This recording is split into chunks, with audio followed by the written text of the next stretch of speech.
the opposition and crack down on dissent. With elections due in January, Museveni is now facing an unlikely challenger, pop star turned politician of the people, Bobi Wine. Of his music.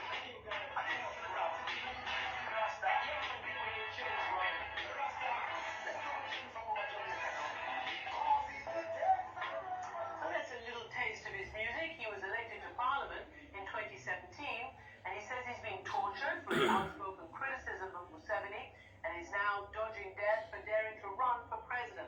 He was arrested last month, his car has been shot at, and he now wears a bulletproof vest to campaign. Now, Bobi Wine is joining us from the Ugandan capital, Kampala. Welcome to the program.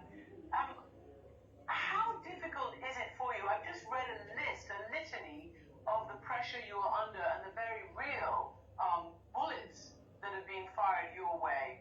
Tell me why you're taking this risk. Thank you very much for having me, Christian. And pardon me if I look so stressed. I've just been forced out of 3 districts tonight where the police officers are not allowing me to sleep in those districts. Right now I'm in Arua, and the only hotel that was willing to take me for the night is a hotel where my driver was shot dead, and I also survived death on the 13th of August in 2018. But I'm happy to be here.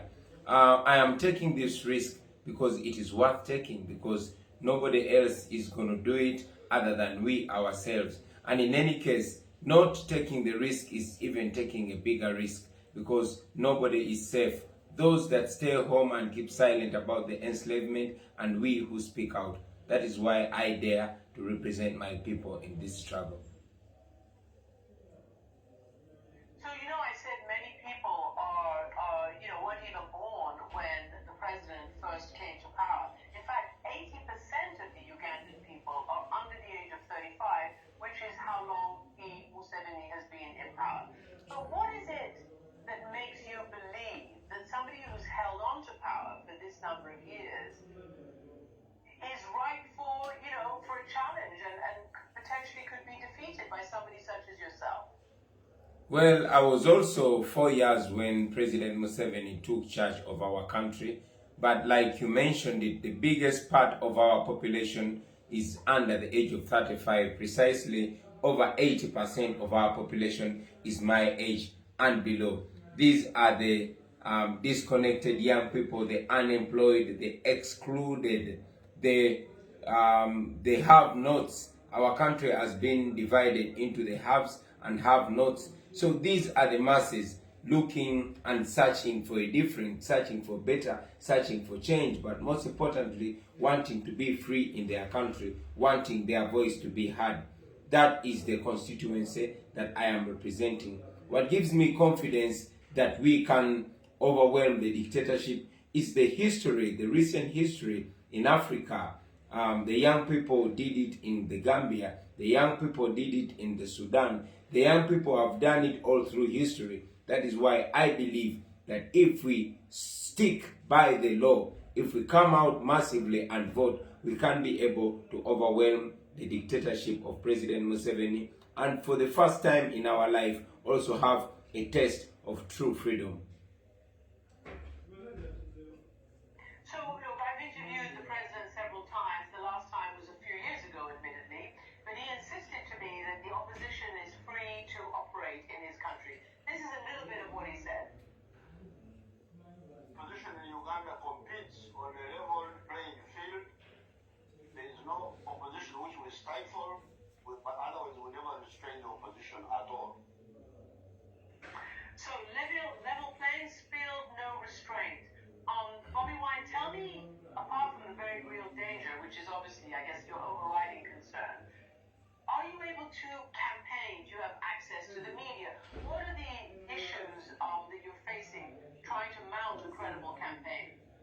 Well, it is funny for President Museveni to say there's a level playing field for the opposition. First of all, I was arrested on the day of nomination, on the nomination ground. I was beaten, pepper sprayed, and driven straight to my home. I have been blocked from using the main roads by the police and the military. Just tonight, I was denied accommodation from 3 districts. And like I said, the only hotel that was willing to take me in is this hotel owned by my friend, the same hotel where my driver was murdered 2 years ago. I am not allowed to speak on radio stations. The military has literally taken over the campaign process. I am not allowed to access any town, and whenever I try to campaign, I am driven in very, very remote areas where there are no people. Thanks to the dynamics the way they are, because the people, especially young people, have had to walk miles and miles to access us. The only media that I can be allowed on is social media. That is the only media that we have that we can use to communicate to our people. As you mentioned, I have to put on a bulletproof for me to be able to campaign. I have survived 2 assassination attempts in the last 2 weeks, where bullets have been shot in my car, on the tires and in the windscreen.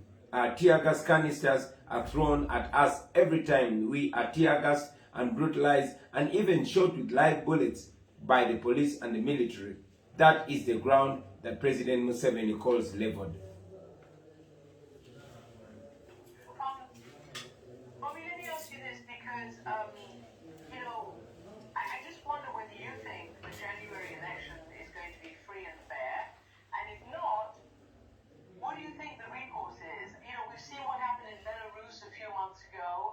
We saw the international community, the EU, make some noises, but not a massive amount has happened there. We've got a new president and a new administration coming into the United States. They say they're going to put human rights back, certainly somewhere centrally in their foreign policy. What do you think the U.S., what are you calling on the United States to do? Because let's not forget, the president is a very close ally, has even visited the White House. First of all,